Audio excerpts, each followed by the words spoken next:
get celebs updates directly to your inbox. Few will ever forget the chilling footage of two 10-year-old boys holding a toddler's hand as they led him to his death. Now, 25 years after Jon Venables and Robert Thompson were charged and convicted of the brutal murder of 2-year-old James Bulger, the case has been revisited with a new documentary examining whether or not justice was done. The Bulger Killers, Was Justice Done?, features interviews with those involved in the 1993 trial, including James's dad Ralph Bulger, Jon Venables' solicitor Lawrence Lee and Detective Sergeant Phil Roberts, who interviewed Robert Thompson. The TV program aired on Monday, the 5th of February and is now available on Channel 4 Demand. What happened to James Bulger?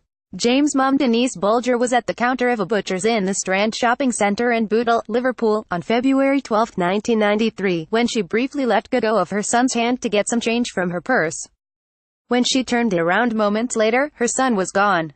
Grainy CCTV footage later showed the innocent toddler being led away by Venables and Thompson, who marched the little boy through the streets of Bootle for 2 miles, a walk that would have taken hours given his size.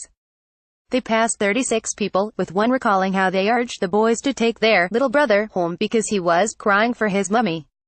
When they finally came to a disused railway track near the police station, the murderous duo tortured James, throwing stones and bricks and the baby, and kicking and stamping on him before finally dropping a heavy iron bar onto the defenseless tot.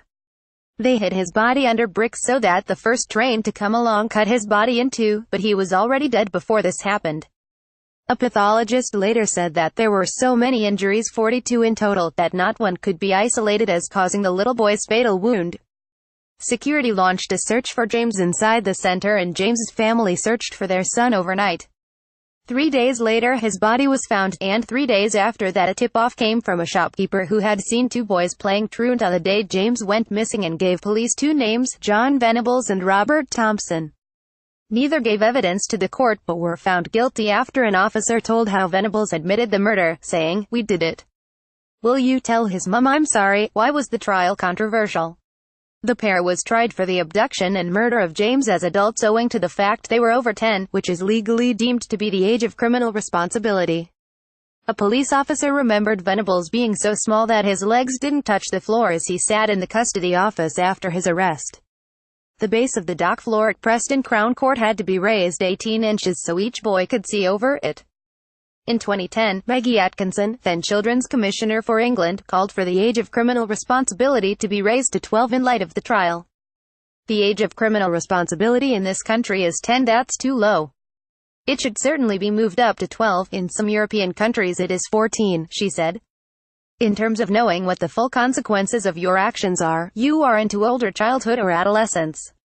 Youngsters are usually tried in a youth court. Thompson and Venables were tried in an adult court. What they did was exceptionally unpleasant, and the fact that a little boy ended up dead is not something the nation can easily forget. But they shouldn't have been tried in an adult court because they were still children. Children accused of a crime are usually granted anonymity, but at the end of the trial the judge allowed both to be named because the public interest overrode the interest of the defendants. In 1999, the European Court of Human Rights ruled that the pair did not receive a fair trial, and awarded costs and expenses of £29,000 to Jon Venables and £15,000 to Robert Thompson. Lawyers for the pair argued that the adult court venue and publicity made it impossible for the schoolboys to be given a fair trial.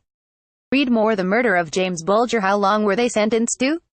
The pair was ordered to be detained at Her Majesty's pleasure, meaning indefinitely, but in 2001.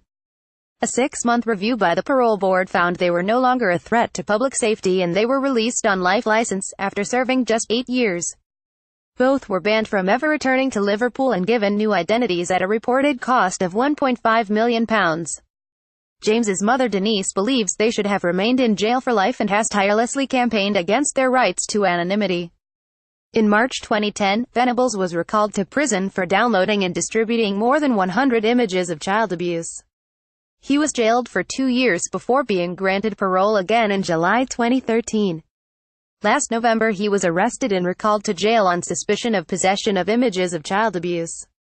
The Crown Prosecution Service released a statement in January confirming Venables had been charged.